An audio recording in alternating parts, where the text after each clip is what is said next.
de 1 Samuel, capítulo de número 9. Glória a Deus. Poderoso é Deus para nos abençoar. Amém ou não amém? Quem não jantou, dá um amém bem forte também. Amém ou não amém? Graças a Deus. Então vocês não jantaram, estamos juntos. Em nome de Jesus. Queridos, é uma quarta-feira chamada Noite de Poder. E a gente sempre vem aqui nessas quartas para orar, para adorar o Senhor e receber a palavra. Começo de ano, ouvimos palavras proféticas aqui extraordinárias que estão cravadas em nosso coração. Graças a Deus, como é poderoso receber essa palavra. E eu queria compartilhar algo com você essa noite, mesmo diante de tantas palavras abençoadas que Deus já nos deu, através dos seus ministros e ministras que vieram aqui na campanha dos 6 dias de clamor.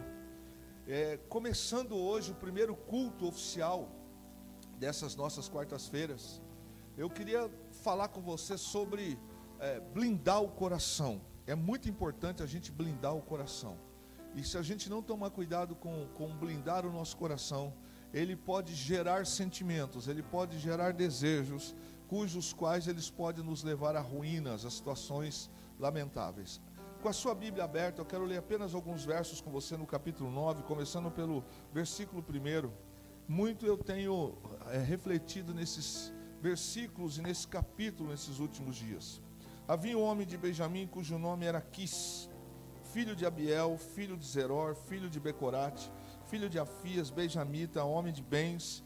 Tinha ele um filho cujo nome era Saul, homem moço tão belo, que entre os filhos de Israel não havia outro mais belo do que ele, desde os ombros para cima, sobressaía a todo o povo.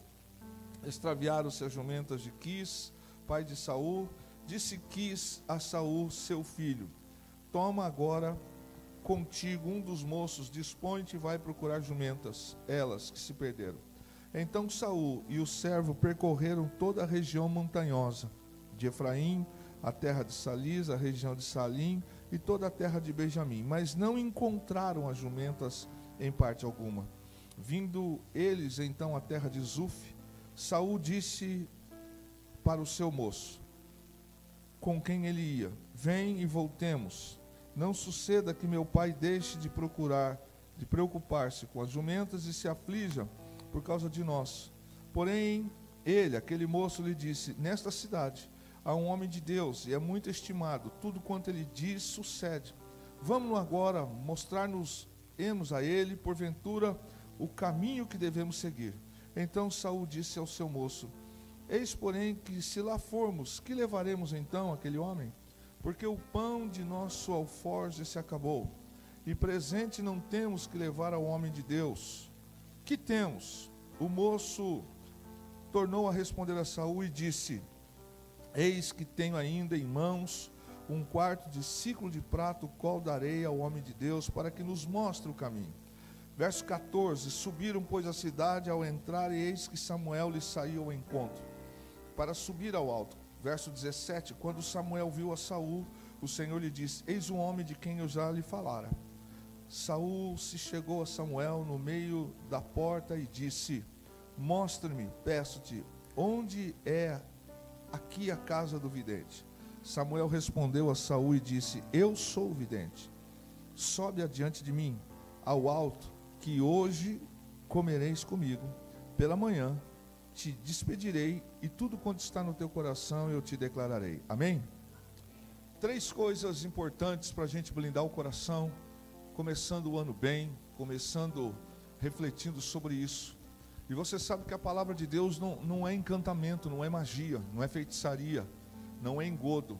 A palavra de Deus, ela precisa simplesmente ser vivida. Se ela não for vivida da maneira correta, nós vamos ter como que recebendo pedras preciosas, e vamos perder a oportunidade de fazer a vida crescer e a vida acontecer. Esse texto que nós acabamos de ler, ele traz 3 coisas importantes para a nossa reflexão hoje. Uma delas fala sobre paternidade. Paternidade é algo que tem muitas das vezes sido encontrado na vida de pessoas, E a ausência de paternidade tem gerado consequências e gera consequências terríveis.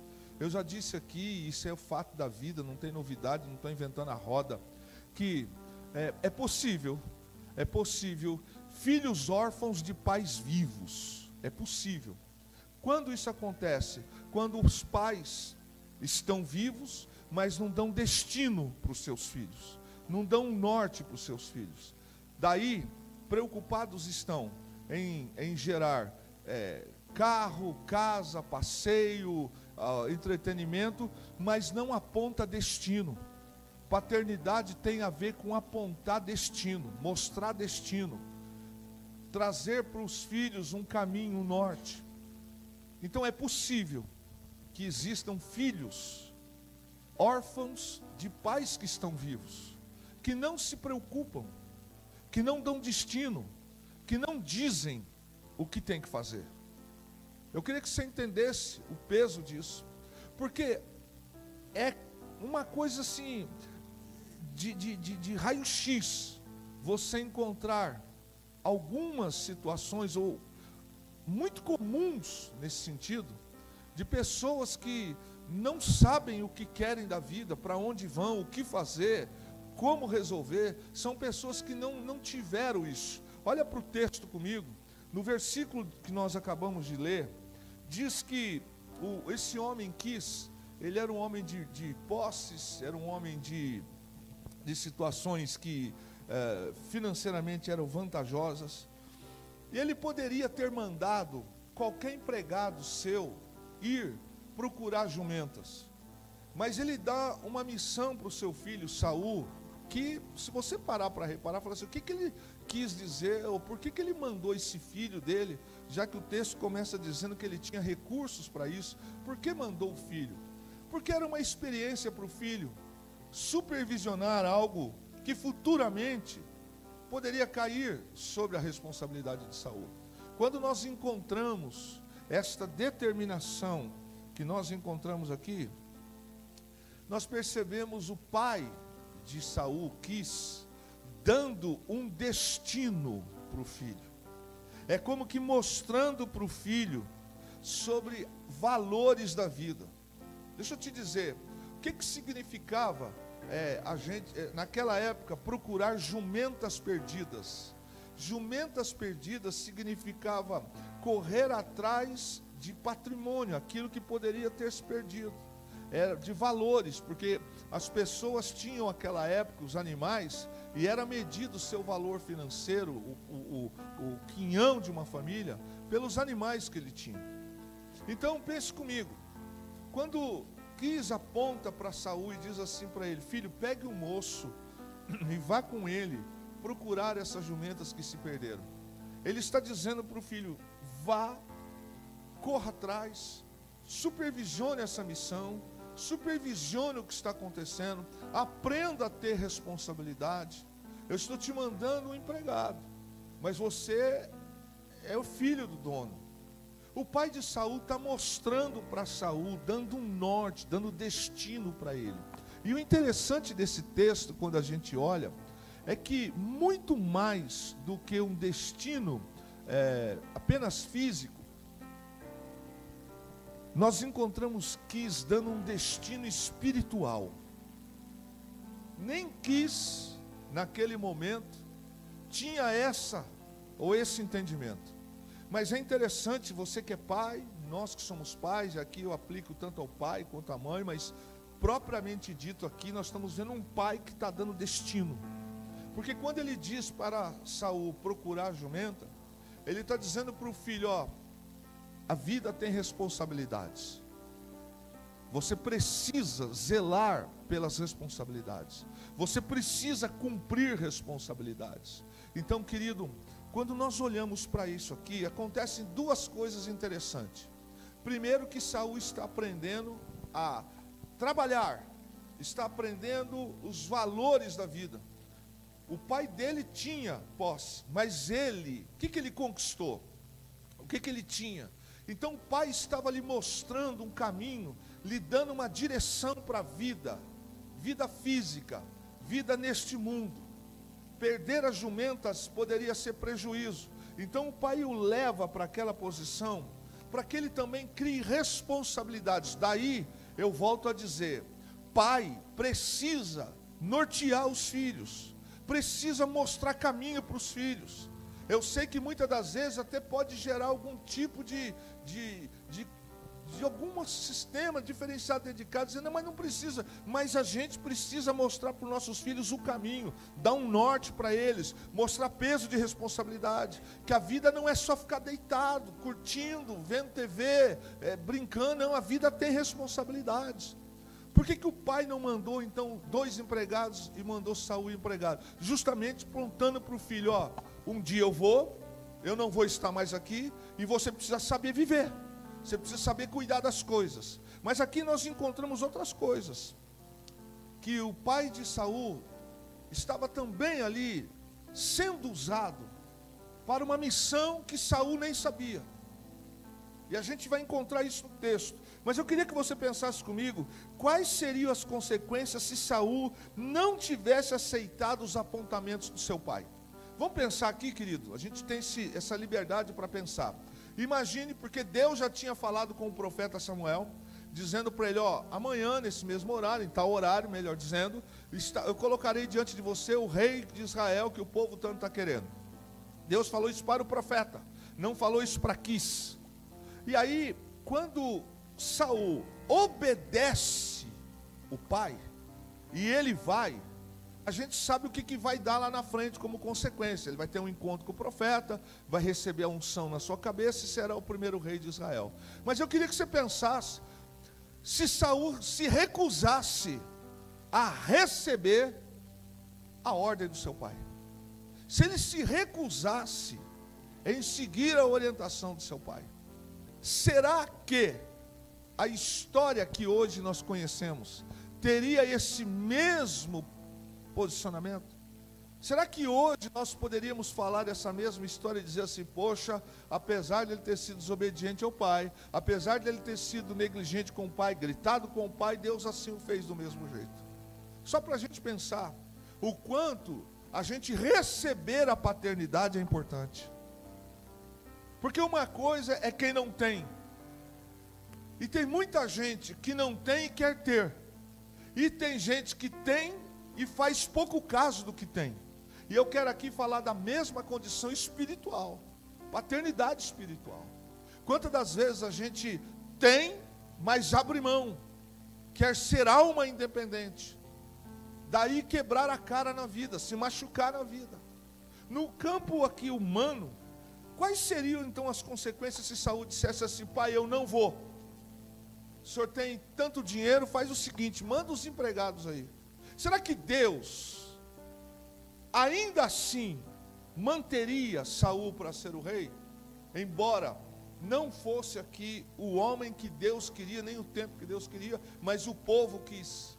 Então a gente olha para esse texto, e uma das coisas que a gente precisa se perguntar, e se Saul resolvesse não ouvir o seu pai em procurar jumentas?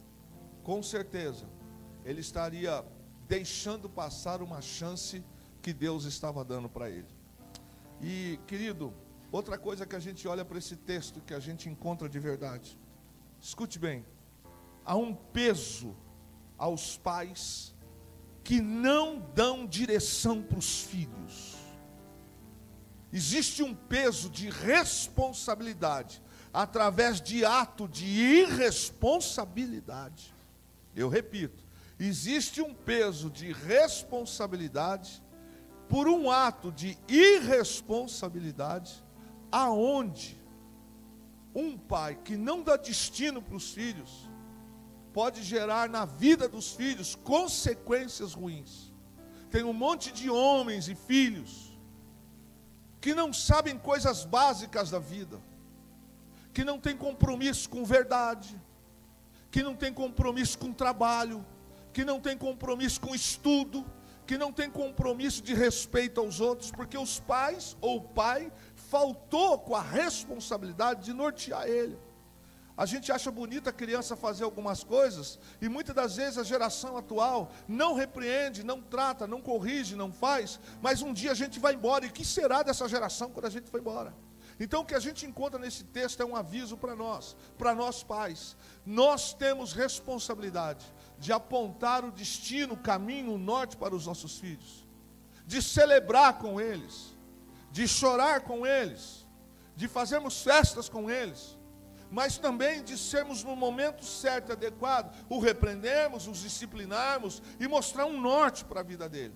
Então nós encontramos aqui nesse texto, que se Saul tivesse recusado em ouvir o pai dele, e se Quis não tivesse trazido uma direção para o filho, presta atenção, a gente nunca sabe o que Deus está fazendo através da gente pelos nossos filhos.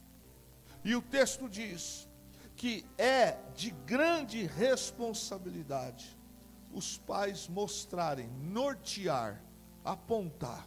Apontar significa, é por aqui o caminho. Ah, mas ele está indo para cá, então você puxa ele e fala, é para cá. É você dizer, é aqui. É bem certo que quando eles crescem, eles tomam as suas decisões, os seus caminhos, e seguem.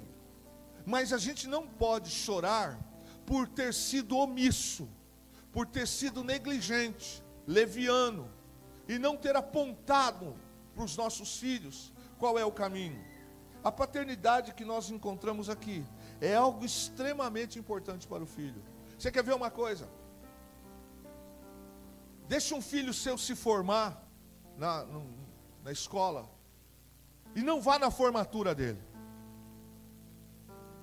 Ele vai ver todos os amiguinhos dele com os pais lá, os que podem, os que são vivos, mas por alguma situação ele não vai ver o pai dele lá. Seja uma formatura da escola, seja o momento que ele vai cumprir o serviço militar, o primeiro desfile, o momento que ele vai receber medalha, algo extraordinário. Olha o peso disso. Não é porque o pai estava trabalhando, porque para algumas coisas a gente consegue até fazer uma dispensa, trocar, permutar. É o peso de não apontar para um filho, norteando ele também em amor. Então, há nesse texto algumas lições, entre elas, é a questão da gente não se esquecer da nossa responsabilidade. Seja quando o menino aprende a tocar, quando o menino conquista o seu primeiro emprego, quando ele passa nas conquistas da vida. Não celebrar é irresponsabilidade. Preste atenção, porque o que nós encontramos hoje são muitas pessoas que estão distantes de querer ser pai, não estão querendo ter filhos, porque trazem algumas consigo, alguns maus exemplos daquilo que receberam. Deixa eu dizer uma coisa para você, nós não somos obrigados, biblicamente, a reproduzir aquilo que de ruim fizeram com nós. A partir do momento que a palavra de Deus chegou na nossa vida, a maldição acabou. A partir do momento que a palavra de Deus chegou na nossa vida, o diabo não tem mais domínio, não tem mais direito, ele não tem mais legalidade. Ah, mas o meu pai não fez por mim. Porque teu pai não fez, você vai fazer assim com as tuas filhas? Você vai fazer assim com os teus filhos? Porque você não recebeu, você trata assim os outros. Presta atenção, que essa falta de paternidade pode gerar homens e mulheres inseguros amanhã. As moças, na escolha de um futuro marido, se ela tiver um pai mediano em casa, automaticamente, qualquer Zé que aparecer na vida, lhe propondo algumas coisas, ela tem um nível médio, ela não tem um nível elevado.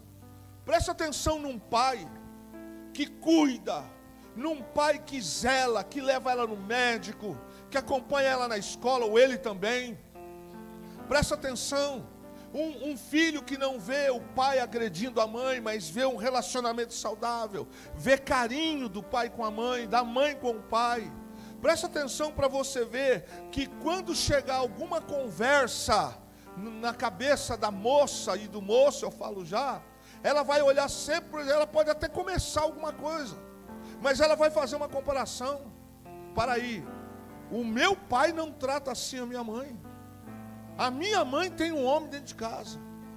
Meu pai não me trata como ele está me tratando. Meu pai nunca falaria assim, nunca permitiria isso, ou nunca seria assim. Quando a gente eleva o nível, a gente traz um patamar para eles. A mesma coisa, seja para o filho homem. Quando a gente é omisso, nós não damos destino, nós não damos norte, nós não apontamos para ele.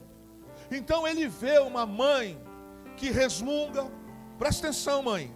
Ele vê uma mãe que deixa o pai andar sozinho, que deixa o pai andar mal vestido, andar com roupa amassada, fedida, que deixa o pai chegar cansado do trabalho, ele tem que esquentar comida.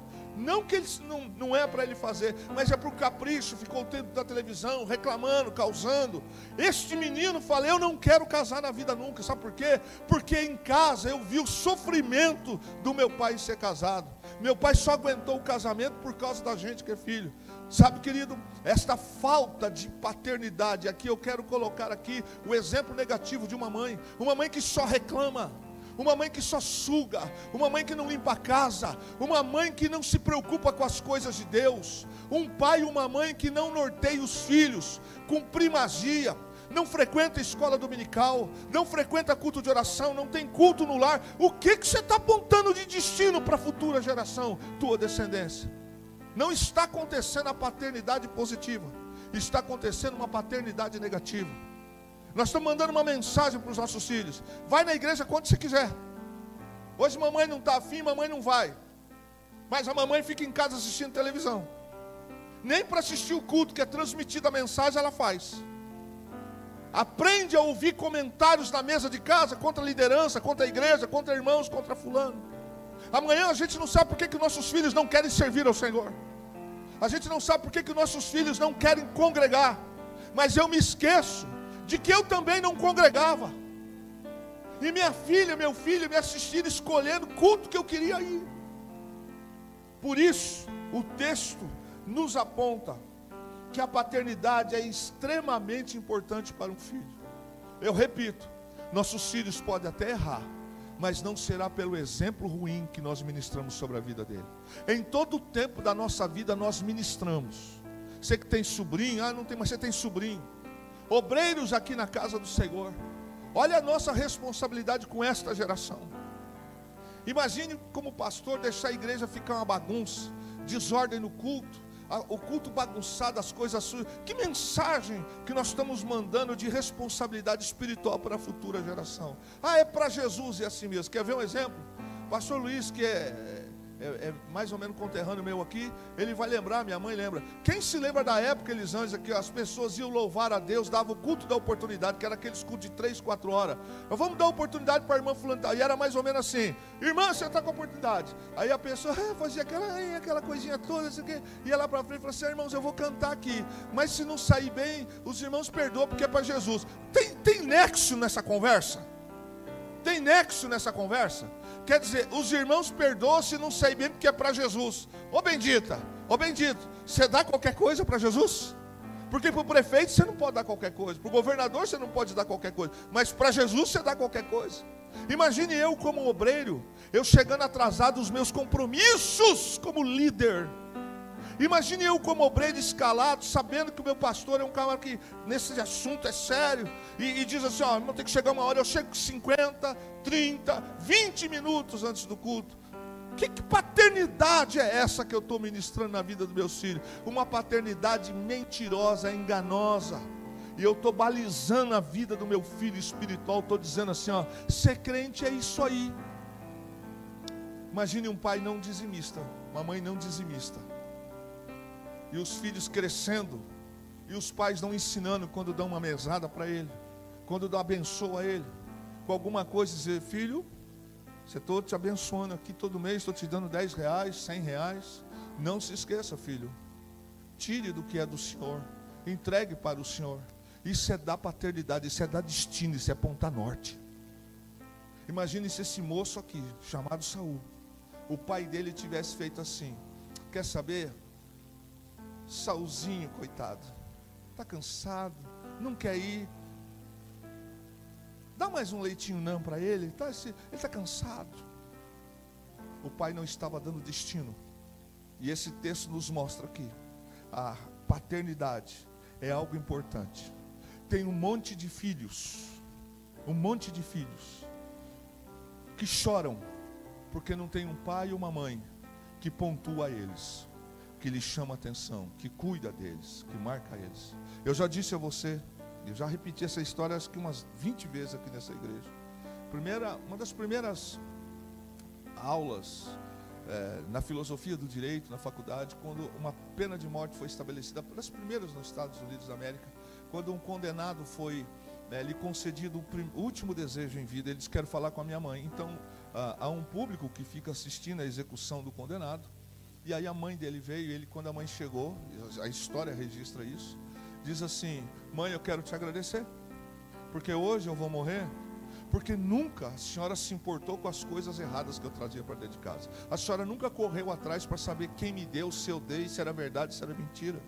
A senhora nunca me disciplinou por isso. Talvez eu me tornasse um bandido como eu me tornei, mãe, mas hoje eu teria pelo menos um sentido para a minha vida. Então hoje eu vou morrer, serei executado, porque eu nunca tive ninguém que me chamasse a atenção. Era isso que eu queria dizer para a senhora. A história registra, e esse moço foi executado. Sabe por quê, querido? Porque a falta de paternidade, ela gera consequências para o resto da vida.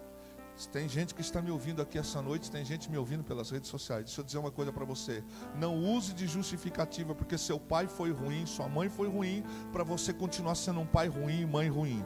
Não use de justificativa porque seu pai é um religioso, porque tem um monte de gente religiosa, um monte de gente que seja tradicional ou pentecostal ou não, que se encosta em cima de uma religião e é mais ou menos assim: faça o que eu mando, mas não faz o que eu faço. Quebra esta maldição na tua vida em nome de Jesus. Libere-se para o novo de Deus, libere-se para o extraordinário de Deus, se posicione diante de Deus. Filho será filho até aonde a gente estiver vivo, porque a Bíblia diz que lá na eternidade nós não seremos mais essa atmosfera, mas o pai pode ter 90 anos, 100 anos, ele é teu pai e ela é tua mãe, e você é filho, e você é filha. Por isso a Bíblia diz também: honre teu pai e tua mãe, para que os teus dias se prolonguem na terra. Não é se teu pai e tua mãe foram gente boa, gente ruim, não. Não honrar está quebrando o princípio bíblico. Não se esqueça que quem trata com o pai é Deus, quem trata com a mãe é Deus. E pai e mãe estão aqui nessa terra, como que no lugar de Deus, nos norteando e nos pontuando. Daí a responsabilidade. Quando Saul diz sim para o pai dele, ele está recebendo uma bênção. E se ele dissesse não, como seria que a gente estaria falando hoje deste homem? Entende isso? Ainda que nossos filhos, e aqui eu quero falar com líderes de departamento, estou falando como pastor. Ainda que os filhos se recusem a ouvir os seus pais, nós não estamos desobrigados de lhes mostrar o caminho. Eu vou repetir: ainda que os nossos filhos se recusem em ouvir o caminho, o norte, nós pais, nós líderes, não estamos desobrigados de lhes mostrar o caminho. Então a primeira coisa nesta palavra, desejos proibidos, para esta noite, a gente precisa tomar cuidado com a questão da paternidade, de fazer ela acontecer e de receber quem cuida da gente. Ontem eu ministrei nesse texto e outra coisa em São Paulo, e pelo Espírito eu disse algumas coisas à igreja hoje. Sabe aquelas pessoas que Deus vai colocar na tua vida para te puxar a orelha? Sabe aquelas pessoas que Deus vai colocar na tua vida para dizer: você está errado? Sabe aquelas pessoas que Deus vai colocar na tua vida para dizer: vai lá, pede desculpa? Sabe aquelas pessoas que Deus vai dizer: vai colocar na tua vida para dizer: isso aqui é o caminho, você falhou, seja mais humilde? Sabe aquelas pessoas que vão dizer para você: você precisa consertar? Valorize essas pessoas na tua vida, honre essas pessoas na tua vida. Honre essas pessoas, porque elas são instrumentos preciosos de Deus para fazer você crescer, para nos fazer crescer. E honre, sabe como? Não é com atitudes, não é com palavras, não é com atitudes. Honre com atitudes mesmo. Leve aquelas pessoas que têm levado você a se aproximar de Deus, honre elas, leve elas para jantar, leve elas para almoçar, não marque data especial, aniversário, isso, honre elas, presenteie elas. Sabe por quê? Porque essas pessoas um dia vão embora, e elas gastaram parte da vida dela para cuidar da gente, elas abriram mão da vida da gente. Quer ver um exemplo aqui? Estou falando de uma condição sadia. Quantos aqui sabem que alguns pais aqui deixaram de comer mistura por muitos dias, para que os filhos tivessem se mistura. Quantos aqui sabem que seus pais, seus avós, deixaram de comprar roupa? Você sabia que lá atrás muitas mulheres não tinham essa bênção hoje de poder comprar um absorvente feminino, e que elas tinham que usar toalhas, pedacinhos de pano, porque não custava caro, e para fazer isso ia faltar em casa. Mas muitas mães aqui se sujeitaram a isso, para dar o que comer dentro de casa. Então honra essas pessoas que abençoaram você, que trouxeram você à vida, que fizeram você um homem, que fizeram de você uma mulher. Honra essas pessoas. Honra essas pessoas. Não deixe que esta geração, com esses desejos proibidos, de dizendo para desrespeitar, para desonrar, isso é coisa do diabo, é coisa do maligno. Segunda coisa que esse texto me mostra, querido, é o perigo da gente olhar apenas para o físico. Vê o que diz o texto do verso 2. A beleza física de Saul. Moço e tão belo que entre os filhos de Israel não havia outro mais belo do que ele. Desde os ombros para cima sobressaía todo o povo. Você sabe o que significa Saul? O nome Saul significa o desejado, o implorado. O nome Saul significa isso. Lembre-se, qual foi o pedido dos homens para o profeta Samuel? Dê-nos um rei para sermos iguais às outras nações. Ah, vocês querem? Qual era o padrão de rei? Eram sempre pessoas mais belas, pessoas fortes, pessoas altas. Esse era o desejo que estava no coração da nação. E você pode ver que depois, tempos depois, a nação fala assim: nós pecamos gravemente contra o Senhor quando pedimos um rei. Mas já era tarde. Então aqui, quando esse povo está pedindo para ser igual às outras nações, Deus faz certinho. Vocês estão desejando, eu vou te dar um homem, Saul, que significa desejado. Esse homem era bonito, esse homem era alto. Eu penso que a Bíblia não faria menção dessa qualidade de Saul se fosse sem razão. Não faria menção. É fato que a beleza de Saul fazia a mulherada. Lá vem Saul. O cara era bonitão, irmão. O cara era fortão. Vamos passar para a mulherada. A Bíblia registra isso.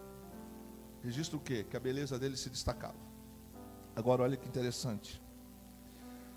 Nossos sentimentos podem nos levar a tragédias, e algumas sem oportunidades de reparação.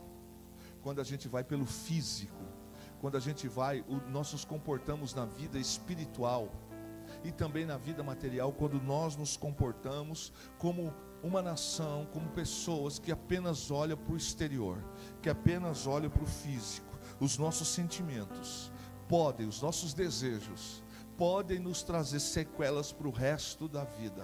Veja que a nação de Israel era governada extremamente pelo Senhor, mas simplesmente porque olharam para as outras nações, e quando Saul foi levantado como rei, todo mundo aplaudiu.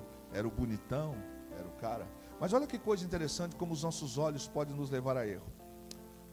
Não sei se você já reparou nisso, mas Saul morava em Gibeá e o profeta morava em Ramá. A distância de Gibeá para Ramá era de 8 quilômetros. 8 quilômetros. Nós estamos falando em 1 milhão de população, 5, 10 milhões de população aqui. A Bíblia diz que este homem, que seria o futuro rei de Israel, olha que coisa interessante, toda a nação de Israel sabia que um profeta existia, sabia o nome e onde ele morava. A Bíblia diz. Mas Saul não sabia que a 8 quilômetros da casa dele morava um homem de Deus, onde morava e como ele era. Eu pergunto para você, não havia festas anuais? Sim ou não? Pode falar com convicção. Havia festas anuais? Sim ou não? Saul ia? Não. Pela Bíblia não. Sabe por que não? Porque se ele fosse nas festas anuais, quem era o sacerdote? Quem era? Samuel. Ele conheceria ou não Samuel? Olha para o texto. O texto diz que quando Samuel, ele chega na entrada da cidade, ele chega para o Samuel e fala assim: ei senhor, o senhor sabe aonde mora aqui o vidente? Que naquela época o profeta chamava vidente. Ele está falando com o próprio, mas ele não conhece. não frequentava culto, né? Não ia para a igreja. Que igreja? Os cultos anuais. Então o profeta está diante dele. Ele está perguntando: você sabe quem é o profeta? O profeta fala para ele assim: sou eu. Agora que coisa interessante, quando a gente vai pelos olhos.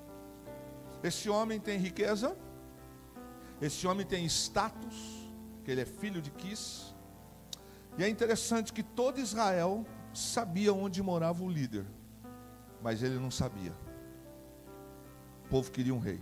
Outra coisa, ele estava tão perto de um líder espiritual, com que ele poderia crescer, poderia se alimentar, mas ele nunca esteve com Samuel antes daquele dia. Terceiro, na agenda de Saul, as questões espirituais não eram prioridade. Pastor, prove isso. Acabei de provar. Quando ele perde as jumentas, o seu pai perde, o moço diz: ó, aqui na cidade, na região de Zuf, tem um profeta que mora aqui na região de Ramá, e é o seguinte: vamos até ele para que ele possa nos mostrar um caminho. Ele não tem prioridade espiritual. Por que ele não tem? Primeiro que ele não sabe nem o caminho, nem onde era o local que sacrificava. Não tinha templo naquela época. Se fazia adoração nos altos. Ele não sabia onde era, não sabia quem era o profeta, e muito menos onde morava o profeta. Fica claro que Saul não ia nas festas sagradas.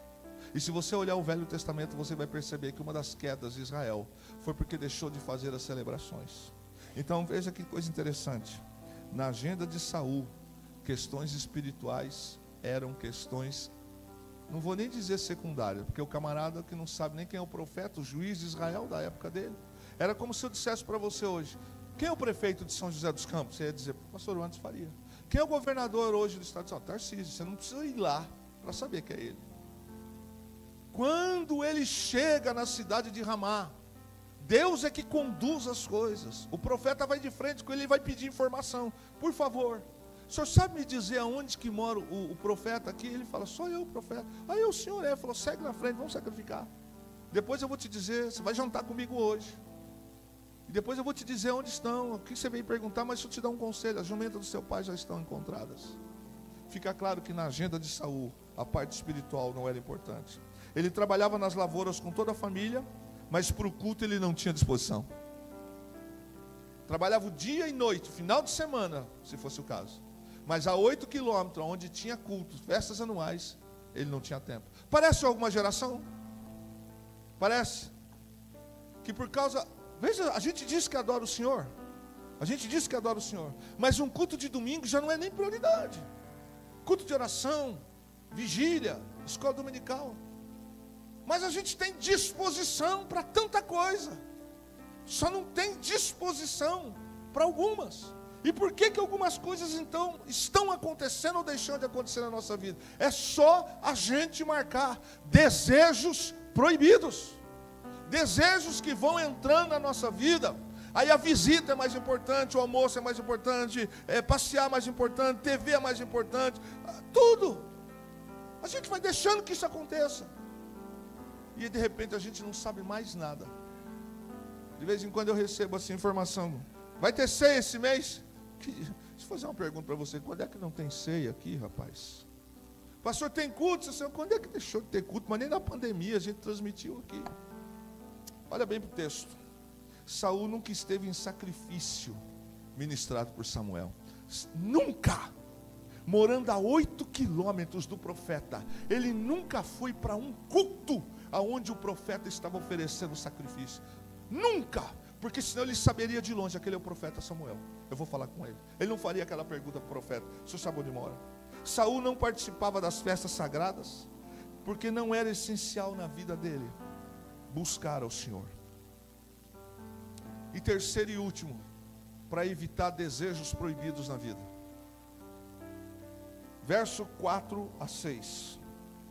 Quem está te acompanhando na jornada? Diz assim: então Saul e o servo percorreram toda a região montanhosa de Efraim, a terra de Salis, a região de Salim e toda a terra de Benjamim, mas não encontraram as jumentas em parte alguma. Vindo eles então à terra de Zuf, Saul disse para o seu moço com quem ele ia: Vem e voltemos, não suceda que meu pai deixe de se preocupar com as jumentas e se aflija por causa de nós. Porém ele, quem? O moço, o servo, lhe disse: nesta cidade há um homem de Deus e é muito estimado. Tudo quanto ele diz sucede. Vamos agora lá, mostrar-nos porventura o caminho que devemos seguir. Eu olho para esse texto e está muito cravado, latente esses dias no meu coração, porque você viu assim, que Saul foi para a região tal, procurar jumenta, não achou. Foi para outra região tal. O texto diz que já fazia 3 dias que as jumentas tinham se perdido, e ele recebe a missão do pai e vai procurar. É uma jornada, sim ou não? Pode falar com fé, irmão, sim ou não? Você vai jantar daqui a pouco. É uma jornada. Sobe morro, desce morro. Atravessa vale, desce vale. Entra por rocha, sai de rocha. Sobe caminhos, desce caminhos.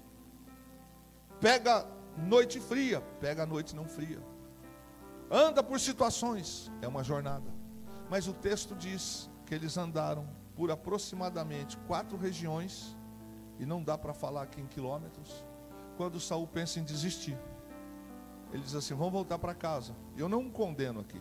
Ele diz: pode ser que o meu pai esteja mais preocupado agora com a gente do que com a jumenta que se perdeu. E até então ele não estaria errado. Mas olha que coisa interessante. O moço que estava com ele faz a seguinte declaração: meu senhor, tem um homem de Deus que mora aqui nessa cidade. Tem um homem que pode nos mostrar um destino. Tem um homem que pode nos mostrar aonde estão as jumentas. Irmãos, isso é muito forte. Daria para a gente ficar aqui algumas horas. Primeira pergunta que eu faço para você: você já parou para pensar se Saul, na hora de escolher o moço, ele tivesse escolhido um preguiçoso? Você já pensou se Saul tivesse escolhido um camarada meia boca de crente? Cara que era igual ele, que ia no culto lá de vez em quando, que aparecia lá de vez em quando. Você já parou para pensar se Saul tivesse levado para aquele caminho, para aquela jornada, um camarada, tomando umas Beer Nights, um camarada sem princípios, sem valores? O que isso nos faz pensar? Que depois de uma jornada difícil, de uma jornada árdua, mesmo não tendo encontrado a jumenta, aquele moço trouxe para ele uma palavra de sabedoria, apontou para ele: vamos buscar o Senhor. E a pergunta é: quem são as pessoas que nós trazemos para a nossa jornada? Quem são as pessoas que trazemos para a mesa? Quem são as pessoas que trazemos para dentro da nossa casa?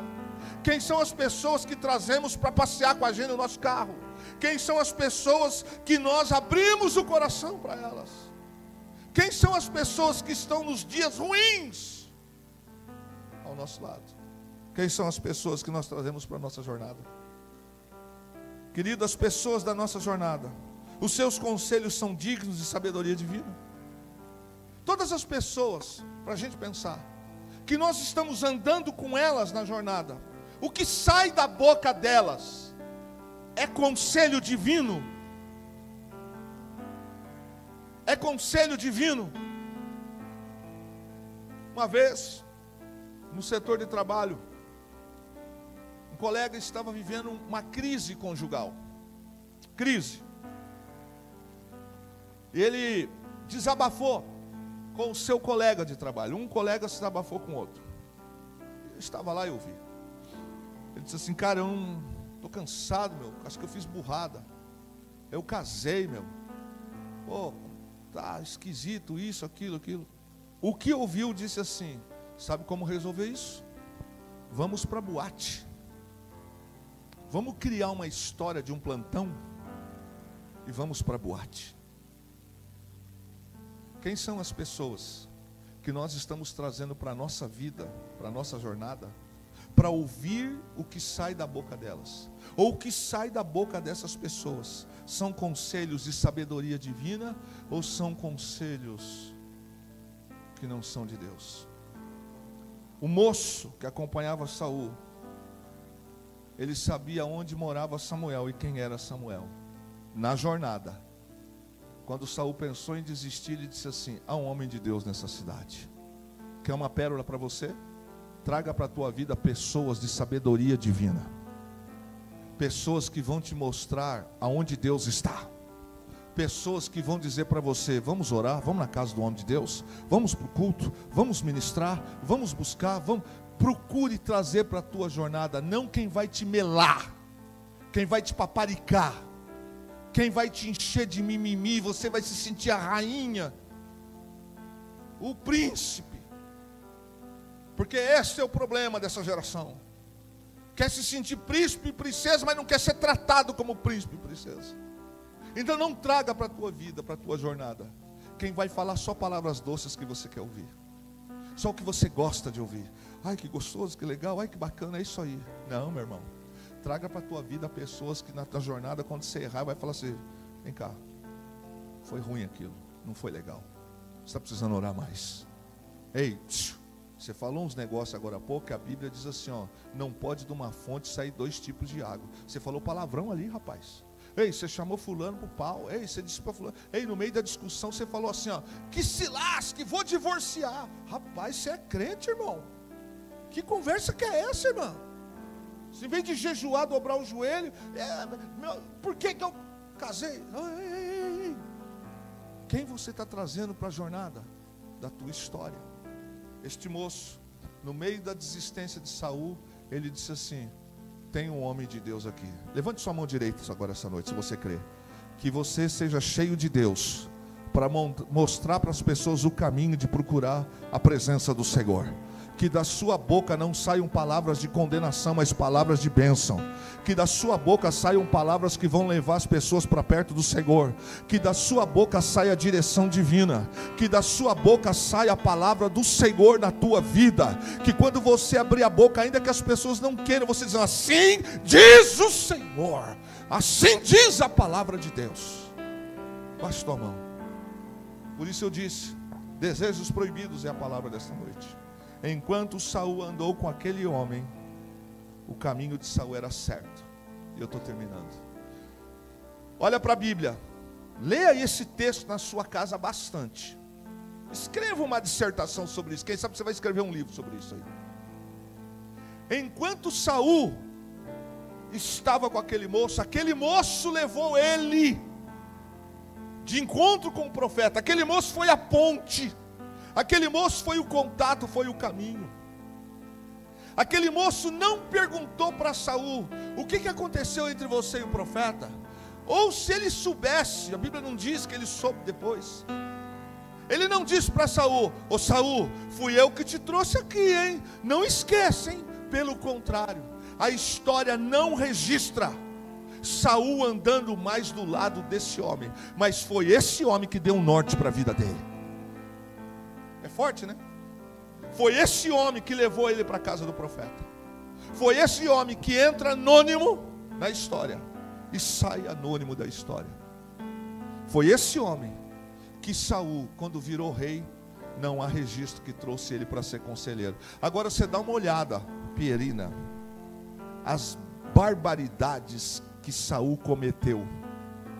Será que se esse homem estivesse perto dele como conselheiro, podia ser que ele desobedecesse, mas esse homem ia ter peso. Porque quando Saul fizesse alguma coisa, ele vai dizer: meu senhor, meu senhor, meu senhor, deixa eu dizer uma coisa para o senhor é rei, mas o senhor está errado. Corrige isso aqui, pede perdão disso aqui, conserte isso aqui, com todo respeito. Por isso é muito importante as pessoas que nós trazemos para a jornada. Existem pessoas que podem nos aproximar de Deus, mas existem pessoas que podem nos afastar de Deus. Sim ou não? Conhece a história do Éden? Quando a serpente fala com Eva e faz aquela conversinha assim: é verdade que Deus falou que se comer do bem e do mal? Ele sabia que aquela ordem era divina. Tem pessoas que não vão nos levar para perto de Deus na jornada. Elas são malignas. O espírito que está nela, muitas das vezes, pode ser para nos afastar de Deus. Procure na sua jornada. Não fique procurando irmã de cabelo cacheado, de olhinho azul, bonitinha, cheirosinha, não. Só. Isso não serve para as irmãs também andar desgandanhada, não é isso que eu estou dizendo. Não fique olhando para as aparências, não. Às vezes tem uma irmã perto de você que não tem um cabelo encaracolado. Tem um irmão perto de você que não é tão letrado, mas quando ele abre a boca, sai Deus purinho da boca dele e da boca dela. Não fica andando no barulho de Saul, lindo, bonito, cheiroso, top das galáxias, mas que fez isso. Para a tua jornada, procure pessoas que, embora não sejam ricas, embora não usem perfumes importados, embora não usem seda, embora não morem em palácios, mas elas trazem dentro dela o Rei dos Reis, Senhor dos Senhores. Aleluia. Depois de ungido, aquele homem não foi mais presença na vida de Saul. E eu quero fechar. Pessoas vão passar pela nossa vida, pela sua vida. Grave isso, pessoas vão passar pela sua vida. Pessoas boas e pessoas ruins. Sim ou não? É inevitável. Presta atenção. Quem deve ficar ou não perto da gente, somos nós quem decidimos. Vou repetir. A vida vai trazer tanto pessoas boas quanto ruins para passarem pela nossa vida. Mas quem decide se elas ficam na nossa vida ou não é você. Aponte para o teu irmão com todo amor e carinho e pergunte para ele: você ouviu, Santo de Israel? Ouviu? Ouviu, Maria Vitória? Ouviu, Ayana? Eu defino quem fica e quem sai. Não é não? Não é, pastor Luiz? Eu defino. Irmão, deixa eu dizer uma coisa para você aqui, uma pena que a hora está indo. Nunca cometa o erro de sair da tua cama de casal e colocar as pessoas de fora. O teu leito é algo santo, algo sagrado. Por que o senhor está falando isso dentro desse contexto? Porque a gente não conhece algumas pessoas. A gente pode conviver com elas, mas a gente não sabe o espírito delas. Talvez esse camarada esteja desejando a tua esposa ou o teu esposo. Pastor, o que tem a ver isso com a mensagem? Eu defino quem entra e quem sai da minha vida. Saul escolheu tirar esse homem. Olha o que ele fez. Tomou posição de usurpação, desobedeceu a palavra, não matou Agag, consultou feiticeiro, fez só bobagem. Foi esse homem que levou Saul para o profeta. Então pessoas vão passar na nossa vida, e eu defino quem fica e quem sai. No caso, este homem que Saul tirou ele da vida, mas foi ele que levou Saul diante do profeta. A gente tem memória curta, Gisele. Algumas pessoas têm memória curta. Algumas pessoas gospem para cima e esquece que pode cair na gente, Jacira. Saul se esqueceu do homem que levou ele para o profeta. Ah, se ele tivesse trazido esse homem para perto. Foi esse homem que fez a ponte. E 3 coisas, e ponto final. Primeira delas, de tudo que nós falamos, para orarmos e sairmos daqui abençoados essa noite. A rejeição à paternidade gera consequências para a vida. Você que é pai, escute bem, você que é mãe, a rejeição a assumir o teu papel gera consequências. Você que é filho, que rejeita a paternidade, também vai te gerar consequências. Segundo, definir escolhas na vida por aparências são ciladas para a alma e para a vida.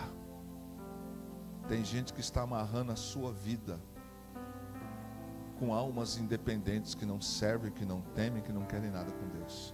Por aparência, pelo carrão, porque fala 5 idiomas, pela beleza física, pelo corpo escultural, porque canta bem, fala bem. O pastor Silmar Coelho, num programa da rádio, falou comigo aqui há 2 anos atrás, que existe julgo desigual dentro da igreja. Eu falei, uau, como assim? Ele diz, tem gente que anda na velocidade 10, e o camarada que anda 100 km quer casar com uma pessoa que anda com velocidade 10. É julgo desigual.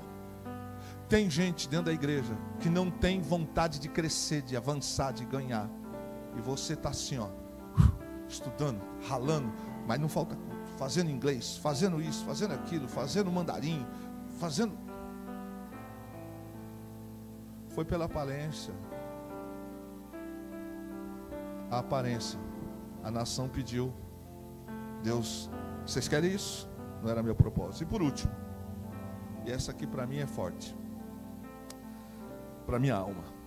Nossas conexões dizem muito sobre a nossa personalidade e caráter. Eu vou repetir. Nossas conexões dizem muito a nossa personalidade e ao nosso caráter. Salmos de número 1. Bem-aventurado o varão, repete aí, igreja, que não se assenta na roda dos... Vamos falar mais forte? Põe para mim aí, ô menina, fazer um favor. Vamos lá. Bem-aventurado o homem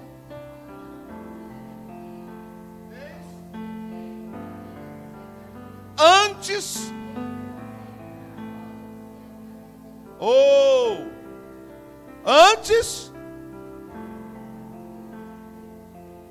na sua lei medita de dia e...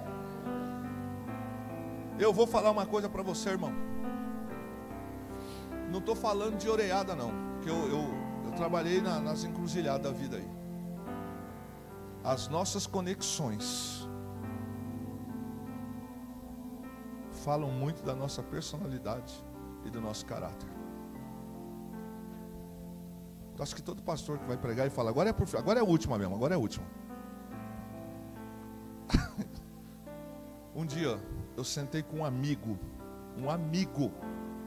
Naquela época eu era amigo dele. Ele era mundano, mas era meu amigo. Eu disse para ele assim: hoje a gente para de andar junto. Ele falou, por quê? Porque, cara, se eu continuar andando do seu lado, eu vou me perder. Ele disse, você está com esse negócio de crente? Eu falei, eu sei o que eu estou falando. Era almoçar junto, estar junto, final de semana, etc, etc. Eu era solteiro na época. Eu disse, hoje a gente para de andar junto. Ele disse, por quê? Ele falou, cara, eu não quero perder Deus na minha vida.